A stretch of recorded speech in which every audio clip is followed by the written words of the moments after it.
Je vous salue tous dans le nom de notre Seigneur Jésus. C'est une joie, un plaisir, un bonheur pour moi de vous retrouver chaque dernier samedi. Il y a un message que le Seigneur m'a mis au cœur et je vais partager le message avec vous. Après quoi, nous allons prendre la Sainte Seine. Je salue la présence de la servante de Dieu, Salomé Kwa. De tous mes fils, tu chantes bien, c'est un bon cantique à l'endroit du Seigneur. Tous mes fils, merci. Tu as fait le déplacement depuis Divo, c'est ça? Chaque dernier samedi du mois, il quitte Divo, il vient finir la prière et prend sa route le lundi et reprend le travail. Amen. C'est normal parce qu'il aime Dieu. Et le Dieu qu'il aime agit dans sa vie. La dernière fois, je vous ai rendu son témoignage. Quand on s'est connus, il travaillait déjà. Et le travail qu'il faisait, il était sur le terrain. En fait, c'était un genre de commercial. Ils doivent parler d'un produit, comme on appelle, énergie solaire aux gens. Et plus tu as des gens qui acceptent, et puis ça va. Et son ambition, c'était vraiment de convaincre beaucoup de personnes à s'ouvrir dans les petits campements.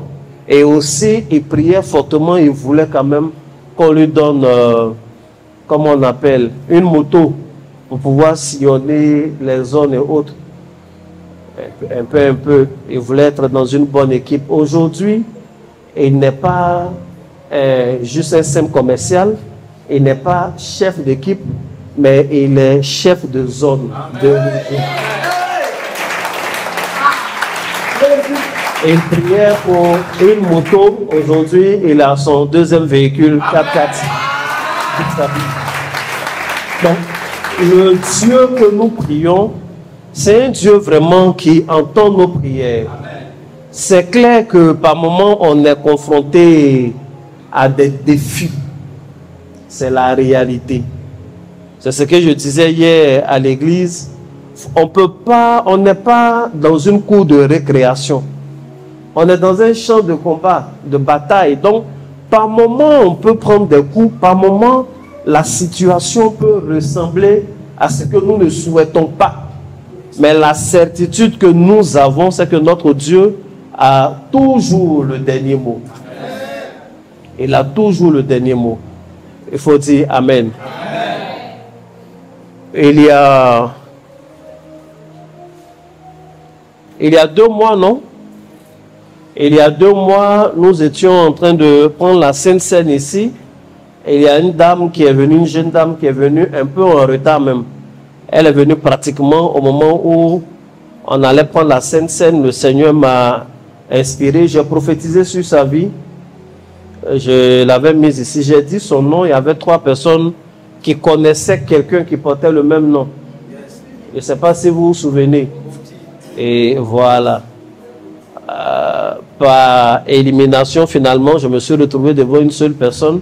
Et j'ai prophétisé, je lui ai dit que Dieu va la faire régner au cœur des Blancs dans le milieu international en termes de travail. Et les choses ont commencé avant son anniversaire. Elle va avoir du travail dans une institution internationale. C'est par là que ça va commencer.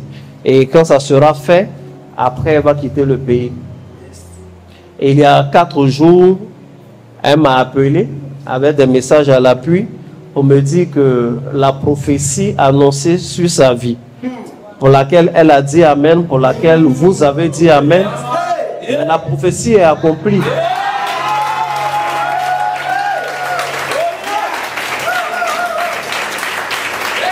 Elle a eu du travail dans une institution internationale. On ne peut pas faire plus international que ça. Elle est devenue assistante administrative et financière à l'ONU.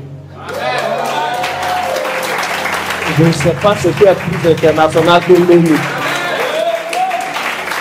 Donc, on a le bon Dieu On a le meilleur Dieu, on a celui qui est vivant et il va décanter toute situation. Il faut dire Amen. Tu vas prendre ta Bible.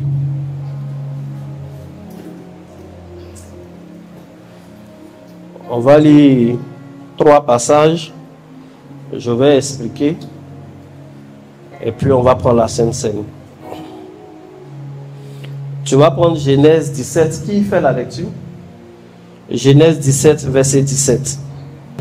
Abraham tomba sur sa face, il rit et dit en son cœur, n'est-il un fils à un homme de 100 ans et Sarah, âgée de 90 ans, enfantera-t-elle? Abraham tomba sur sa face et il fait quoi? Et il rit. Amen. On va prendre Genèse 18, verset 13. Genèse 18, verset 13. L'Éternel dit à Abraham, pourquoi donc Sarah a-t-elle ri en disant, est-ce que vraiment j'aurai un enfant, moi qui suis vieille? Amen. Et on va lire le 3e, Genèse 21, le verset 9. Sarah rit le fils qu'Agar, l'Égyptienne, avait enfanté Abraham. On continue jusqu'au verset 16. Et elle dit à Abraham, chasse cette servante et son fils, car le fils de cette servante n'héritera pas avec mon fils, avec Isaac.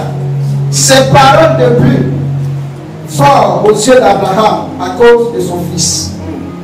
Mais Dieu dit à Abraham, que cela ne te déplaise pas à tes yeux, à cause de l'enfant et de ta servante. Accorde à Sarah tout ce qu'elle te demandera, car c'est d'Isaac que sortira une postérité qui te sera propre. Je ferai aussi une nation des fils de ta servante, car il est ta postérité. Verset 14. Abraham se leva de bon matin, et il prit du pain et une coupe d'eau, qu'il donna à Agar et plaça sur son épaule. Il lui remit aussi l'enfant et le renvoya. Elle s'en alla et s'égara dans le désert de Beersheba. Verset 15. Quand l'eau de Luz fut épuisée, elle laissa l'enfant sous un des arbusceaux et alla s'asseoir vis-à-vis à une portée d'arc, car elle disait, que je ne vois pas mourir mon enfant. Elle s'assit donc vis-à-vis de lui, éleva la voix et pleura. Continue. Verset 17. Dieu entendit la voix de l'enfant, et l'ange de Dieu appela du ciel Agar et lui dit, qu'as-tu, Agar? Ne crains point, car Dieu a entendu la voix de l'enfant dans le lieu où il est. Amen. On ne va pas être très long parce que je pense que l'idée générale est déjà perçue. Nous avons lu 3 passages, 2 versets et un passage. Dans Genèse 17, verset 17, la Bible dit que Dieu s'approche d'Abraham, Dieu parle à Abraham, le père de la foi. Et Dieu lui fait une promesse en disant que sa femme va tomber enceinte. Elle va faire un enfant. En fait, Dieu lui dit que lui, Abraham, il sera le père d'une multitude. La Bible dit que quand il a entendu cette parole, ce qu'il a fait, il s'est prosterné aux pieds de l'ange de l'Éternel, peut-être en signe de respect, mais il cache son visage aussi, peut-être parce que l'attitude qu'il a n'est pas une attitude très plaisante. En fait, il cache son visage pour rire. Il rit jusqu'à il se couche. Et il retombe même, il dit en son cœur, il dit, Ismaël même peut faire l'affaire. C'est pas, est-ce qu'un vieux comme moi peut encore faire un enfant? Est-ce que la vieille, la Sarah, elle peut encore tomber enceinte? Et en disant ça, il rit. Amen. Voici ce qui s'est passé dans Genèse 17, verset 17. Dans Genèse 18, des anges sont cette fois-ci chez Abraham même. La femme est dans la maison et il y a une conversation entre l'ange de l'Éternel et Abraham encore. Et il revient sur la promesse. Cette fois-ci, il donne même la date. Il dit l'année prochaine, à cette même période, ta femme là, elle va tomber enceinte, elle va faire un enfant. La Bible dit quand Sarah a entendu cette promesse, elle s'est cachée, elle a commencé à rire. Ça lui fait rire. Parce qu'elle connaît la réalité de son mari, le vieux. Elle connaît elle-même la réalité de son corps. Donc cette promesse-là, ça fait rire. Elle rit. Amen. Amen. Plus tard même, quand ça va se réaliser, elle va faire son enfant. Le nom de l'enfant même, c'est Iri. On l'appelle Isaac, qui veut dire celui qui rit. Amen. Donc, Abraham a ri quand l'ange parle. L'ange ne l'a pas frappé. Sarah a ri. L'ange de l'Éternel a demandé, mais pourquoi elle rit? Elle dit, non, non, non, elle ne rit pas. Or, elle a ri. Amen. Ça n'a pas changé quelque chose à son miracle. Maintenant, nous sommes dans Genèse 21, le verset 9. Isaac est né tout ça. Un matin, Isaac est en train de s'amuser avec son grand frère, son demi-frère, Ismaël. Les deux sont des frères. Et pendant leur jeu, le petit garçon a commencé à rire. Comme les enfants, souvent, quand ils jouent, ils rient. Même les adultes, dans tout ce qu'il y a comme amusement, on rit. Et pendant qu'Ismaël, l'enfant, était en train de rire, la Bible dit, Sarah a vu et elle n'a pas aimé. Elle n'a pas du tout apprécié le fait que Ismaël soit en train de rire, un enfant. Ça lui a brisé le cœur. Ça l'a mis dans une colère noire. Parce que l'enfant était en train de rire. Si bien qu'elle allait voir son mari, elle dit non, non, non, je ne peux pas supporter ce que je viens de voir. L'enfant là est en train de rire, je ne peux pas supporter. Il faut que tu le chasses. Il faut dire Amen. Amen. Voici le message que le Seigneur m'a mis à cœur pour vous en ce jour. Est-ce que ça ne vous choque pas? Hier, le père même de la foi, le grand Abraham, a ri devant l'ange de l'Éternel. L'ange de l'Éternel a eu compassion. Il ne l'a même pas frappé. On n'a pas dit, comme tu n'as pas trop cru, puisque tu es en train de rire, tu n'auras pas la bénédiction. L'ange de l'Éternel n'a fait aucune punition. Il a accompli sa parole. Lorsque la prophétie a été répétée, Sarah elle-même, elle a ri. Mais autour d'Ismaël, ce n'était même pas une prophétie. Il ne doutait pas de quoi que ce soit. Ce n'était pas un acte d'incrédulité. C'était un enfant qui était en train de jouer. Mais le rire de l'enfant a énervé la femme. Or, elle-même rit. Son mari rit. Ce n'est pas un problème. Je suis venu parler à quelqu'un en ce jour. Il y a des personnes qui sont ainsi dans nos vies. Pour eux, le bonheur est autorisé. Ils ont le droit de rire. Ils ont le droit au bonheur. Ils ont le droit aux meilleures choses. Mais c'est une chose anormale quand nous avons le sourire à nos lèvres.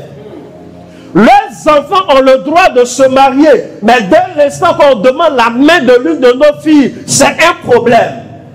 Ils ont le droit d'évoluer. Ils peuvent rire. Abraham peut rire. Sarah peut rire. Mais Ismaël n'a pas le droit de rire. Eux, ils ont droit au grand contrat. Mais toi, tu n'as pas le droit d'avoir un peu d'argent. Eux, ils ont droit au bonheur. Mais toi, tu n'as pas le droit d'être heureux. Ils peuvent rire. Mais ils veulent constamment que toi, tu pleures. Ils peuvent rire. Mais ils veulent constamment que toi, tu sois dans des douleurs. Ils veulent des fêtes. Mais ils veulent constamment qu'il y ait des funérailles chez toi.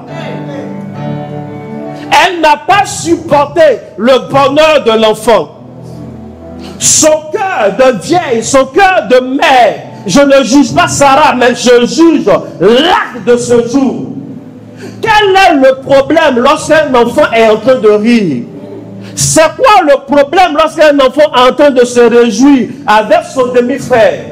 C'est quoi le problème? C'est tout à fait naturel. Par moment, tu te poses la question, quel est le problème si je décide moi aussi d'avoir une promotion? Mais quel est le problème si moi aussi j'ai envie de bâtir? Quel est le problème si moi aussi je veux rentrer dans un foyer stable? Quel est le problème si moi aussi je veux réaliser des projets? Mais tu as toujours une Sarah, il y a toujours quelqu'un qui est gêné par ton bonheur. Ils ne veulent pas que tu ris. Ils ne veulent pas que tu sois heureux. Ils veulent que tu ailles loin. Parce que derrière ton rire, ils ont détecté quelque chose. Elle a dit, tel que l'enfant est en train de rire, peut-être déjà, il est conscient qu'il va avoir un héritage. C'était un enfant. Par 2 fois, Agar a été chassée. La première fois, elle était enceinte. La Bible dit que quand elle était enceinte, elle méprisait sa maîtresse. Elle n'avait aucun respect pour cette dame-là. Et la dame était triste de voir que celle qu'elle-même elle a aidée est en train de la mépriser pour un bébé. Et elle l'a chassée avec son enfant au ventre. Amen. Elle a dit, il faut partir. C'est un peu dur, mais là même on peut comprendre. C'est une affaire de rivalité entre la première et la coépouse qu'elle-même elle a autorisée. C'est une affaire de dignité. Elle s'est sentie humiliée, donc elle peut réagir de cette façon-là. Et Agar est partie. Et dans le désert, Agar était sur le point même de mourir. Mais son chemin l'a conduit à un endroit où il y avait un puits. D'autres versions disent un point d'eau. Quand elle s'est retrouvée au point d'eau, l'ange de l'Éternel s'est révélé à elle. Lui a dit de retourner en famille. D'où on l'a chassée là, il faut qu'elle reparte. L'ange de l'Éternel a fait son échographie pour dire que l'enfant qu'elle porte, c'est un garçon. L'ange de l'Éternel lui a donné le nom qu'il faut. L'enfant va s'appeler Ismaël. Donc Ismaël n'est pas même un nom arabe. Les Arabes ont pris, sinon c'est l'ange de l'Éternel, le même Dieu qui parlait à Abraham, là, qui a dit, il faut qu'on appelle l'enfant Ismaël. Donc Agar a donné le nom. De toute la façon, son père est hébreu. Sa mère est égyptienne. Mais on dit que c'est l'ancêtre de tous les Arabes. Il faut dire Amen. Amen. Les peuples évoluent. Amen. Amen. Et l'ange de l'Éternel lui a parlé au puits. Elle a fait demi-tour, elle est repartie. Tout le temps qu'elle est repartie, nous avons lu la Bible. À aucun moment on a vu qu'elle manquait encore du respect à la femme. Elle a accouché normalement, tout allait bien. L'enfant est là, elle aussi enfin. Elle a eu son enfant, je parle de Sarah, qui a accouché Isaac. Donc la famille, tout allait bien. Tout allait bien jusqu'à ce que Ismaël un matin commence à rire. Il faut dire je rirai. Quelle que soit l'humeur de mes ennemis, je vais rire. Quelle que soit la colère de mes adversaires, je vais rire. C'est le rire qui a dérangé Sarah. Elle s'est levée, elle a dit non, il n'a pas le droit d'hériter. Et l'enfant était encore un petit, il ne parlait pas d'héritage. Mais elle lui a attribué des pensées que l'enfant n'avait pas. Elle allait dire à Abraham que celui-là il rit parce qu'il a vu tes chevaux. Il rit parce qu'il a vu ton or. Et il rit parce qu'il veut tout arracher à Isaac. Or, c'est deux jeunes gens qui étaient en train de s'amuser. Le même jour où l'enfant était en train de rire, elle seule, elle a monté un complot contre lui. Un enfant, un gosse. C'est comme ça tu te vois, moi, une simple femme, mais pourquoi on lutte comme ça contre moi? Mais moi, un jeune homme, je crois même, une veuve, je n'ai même pas d'appui. Moi, j'ai quel diplôme même? Mais il y a quand même des gens qui complotent contre toi.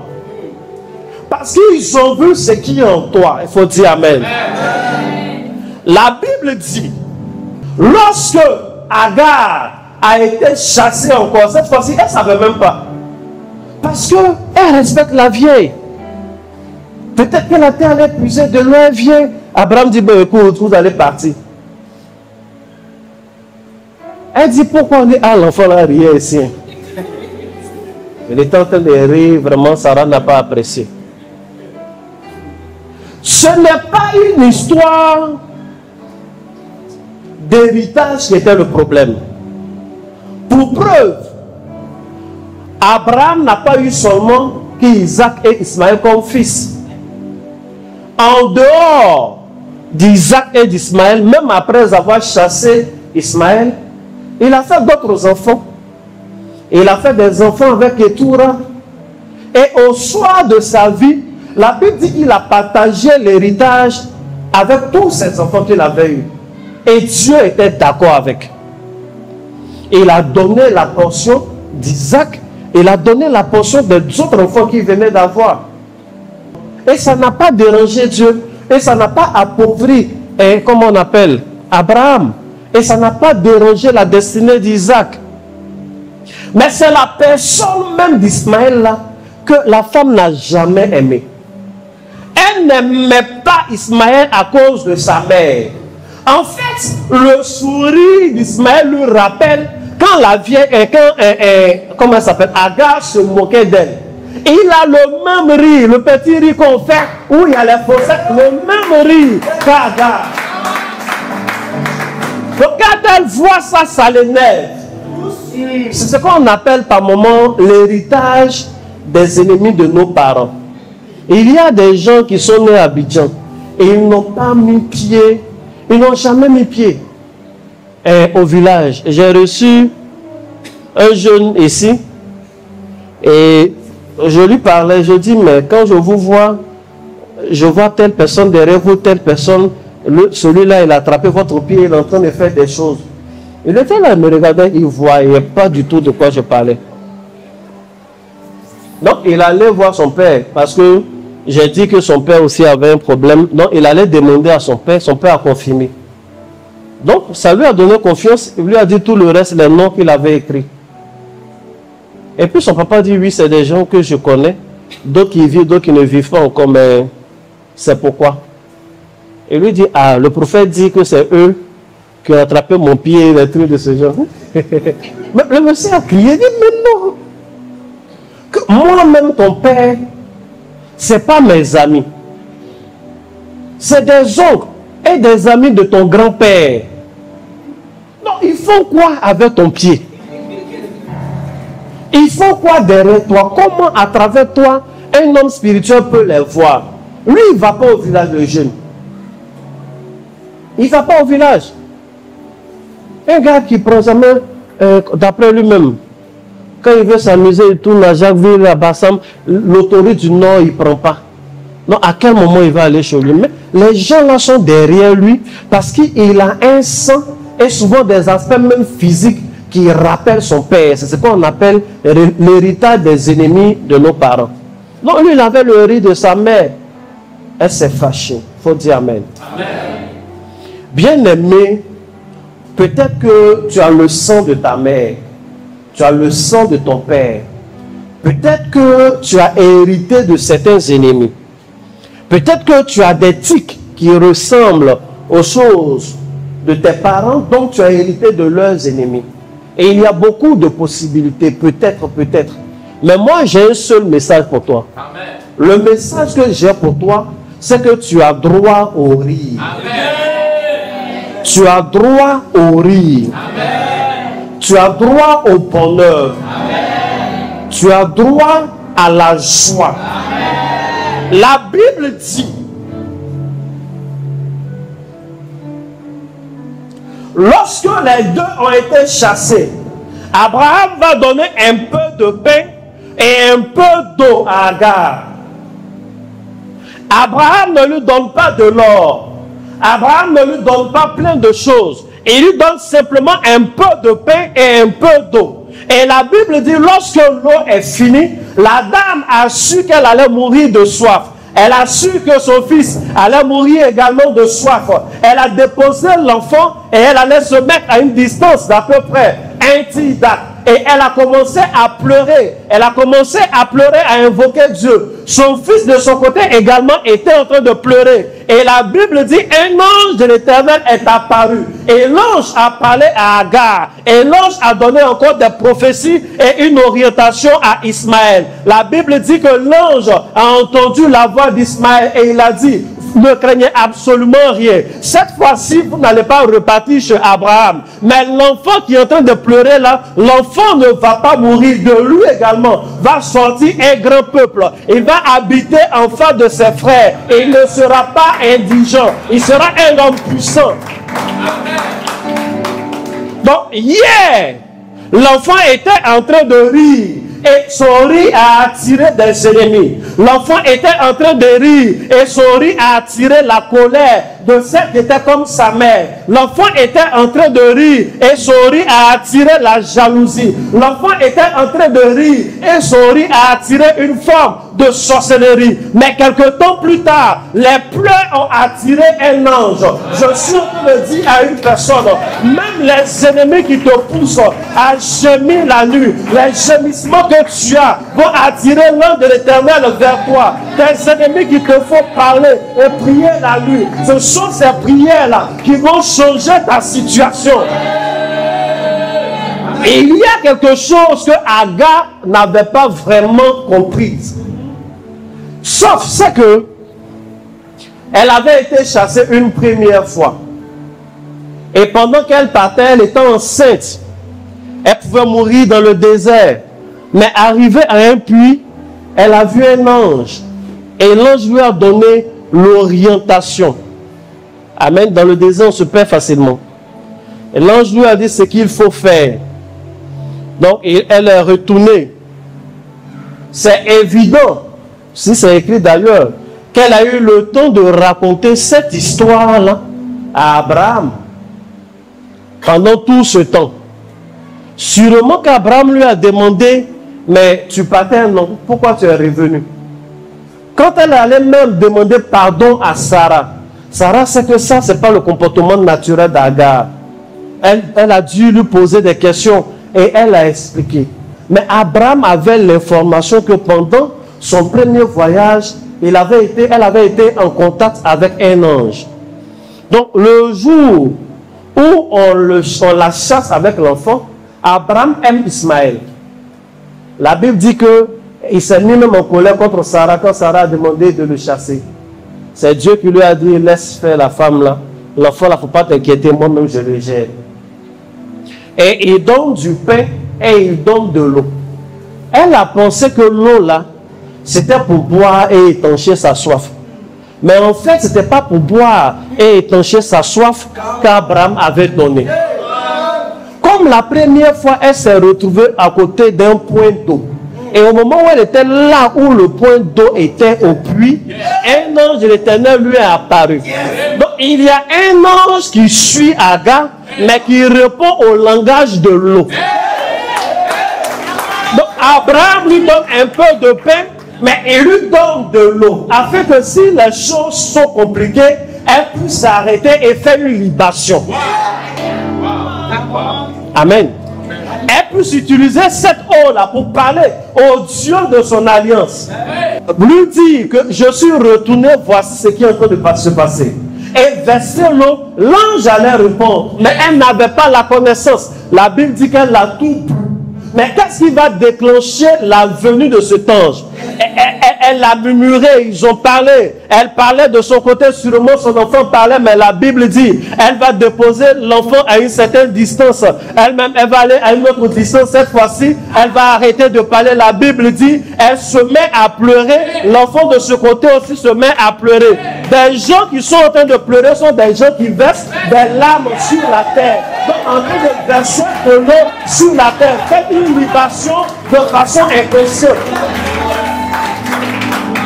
Et ce sont les pleurs de l'enfant qui ont attiré l'ange. Lorsque les larmes de la mère, les larmes de l'enfant ont touché le sol, l'ange s'est souvenu de sa parole.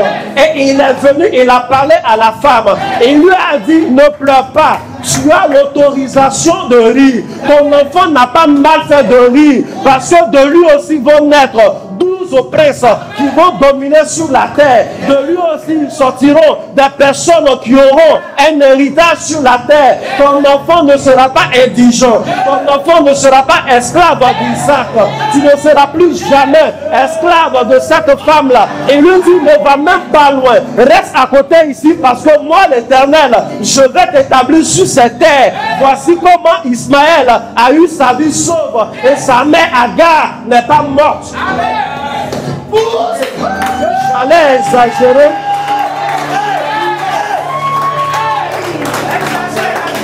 J'allais exagérer si je précisais qu'en fait, Sarah, on l'aime bien, mais vous savez quoi? Elle est morte avant Agar. Et quand elle est morte avant Agar, Agar n'est pas restée une femme quelque part là-bas. Agar est revenue dans la vie d'Abraham et a fait d'autres enfants avec Abraham. Et ces enfants ont hérité.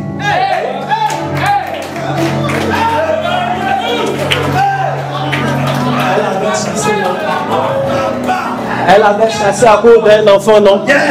Et elle est revenue, elle a fait d'autres enfants.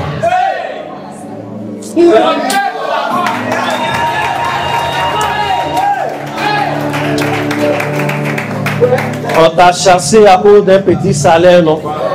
C'est à cause de ce poste-là qu'on te combat, mais tu vas revenir et tu vas régner sur eux. On veut te chasser à cause d'une portion de terre, mais tu vas revenir et tu seras établi chef sur eux. La Bible parle de cet homme qu'on a chassé de sa famille afin qu'il n'ait pas d'héritage en Galate, afin qu'il n'ait pas d'héritage de son père. Mais Dieu est allé le chercher dans ce monde-là où il était entouré des gens de rien. Il est revenu. Quand il est revenu, il n'a pas été fait chef de sa famille, mais il a été fait chef de tout Israël. Ses frères n'avaient plus accès à lui. Il ne parlait qu'avec les anciens d'Israël. C'est lui qui prenait les décisions de tout le territoire. Il avait droit de vie et de mort sur ses frères qu'il avait chassés. Je ne sais pas pourquoi on te combat, mais ce pourquoi on te combat est forcément plus petit que ce que Dieu est sur le point de t'accorder. Je ne sais pas pourquoi tu pleures, mais ce que je sais, c'est que les pleurs là vont t'accorder plus que ce qui a provoqué ces pleurs. Je ne sais pas pourquoi on te pousse, on te combat. On ne veut pas que tu ris. Oui, tu ne vas pas rire, mais il aura mieux. Tu vas organiser des fêtes. Il aura des célébrations à ton honneur. Il aura des célébrations à ton honneur. Et ils ont dit, Ismaël n'a pas le droit de prendre un héritage. Mais Dieu a dit, non, non, non, Ismaël ne sera pas un lutteur d'héritage de son père, mais il sera lui-même un producteur d'héritage. De lui vont sortir 12 princes. Et ces princes-là vont évoluer. Ils auront l'or sous leurs pieds. Ils auront le pétrole sous leurs pieds. Ils auront de l'argent sous leurs pieds. C'est des gens qui ne vont pas mendier leur paix. Ils vont vivre une vie de bonheur. Ils ont droit au bonheur. Je dis à une femme que tu as droit au bonheur. Peu importe ce qui t'a fait pleurer hier, aujourd'hui encore tu pleureras. Mais tu pleureras de bonheur. Peu importe la situation qui te fait désespérer. Je suis en train de t'annoncer que Dieu est sur le point de changer ta chose.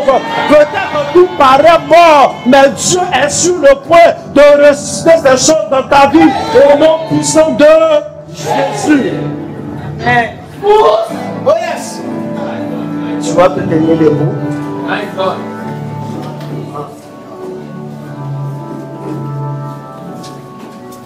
Voici l'exhortation que j'avais pour toi.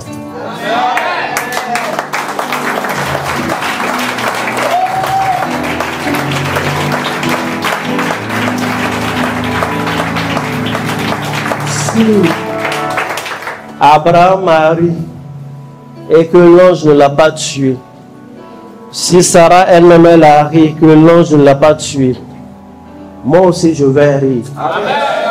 Et ce n'est pas la colère de Sarah qui va changer quelque chose. Amen. toi aussi tu vas rire. Et c'est pas la colère. Vous savez que l'enfant là appelait quand même Sarah maman. Hein? Oui. Donc c'est sa mère même. Est-ce que vous imaginez le choc? L'enfant qui a passé tout son temps à s'amuser avec Abraham, qui a passé du temps à s'amuser avec Isaac, son petit frère, il lui montrait des choses, il aimait bien tirer à l'arc, les deux jouaient ensemble. Et il appelait la femme là maman. Et un matin, on donne un petit morceau de pain, on donne un peu d'eau à sa maman, et c'est Abraham qui regarde les deux droit dans les yeux pour dire quitter ici, allez-y par le chemin du désert. Parce que la femme que tu appelles maman là, t'as vu rire, elle n'a pas supporté. Donc ton petit frère avec lequel tu as l'habitude de jouer, tu ne vas plus jouer avec lui, va, tout ce qui est ici, à lui seul, on va donner. Est-ce que vous imaginez le choc d'Agar, mais ce n'est pas très grave, par rapport au choc d'Ismaël? Il n'a jamais eu une autre famille à part ces gens-là qui le chassent. On ne peut pas être devant une situation plus désespérante que ça. Il savait faire quoi? Rien. Peut-être élever un peu les bœufs et autres, mais il s'en va, on ne lui a pas donné œuf de bœuf. On dit quand ça va éclore devant là-bas, tu vas élever, on ne lui a pas donné de petites bêtes, je veux dire. On ne lui a rien donné. Donc il partait à partir de zéro. Aucun serviteur. Il était avec sa maman, les deux seulement. Mais dans cette situation, leurs pleurs ont attiré Dieu.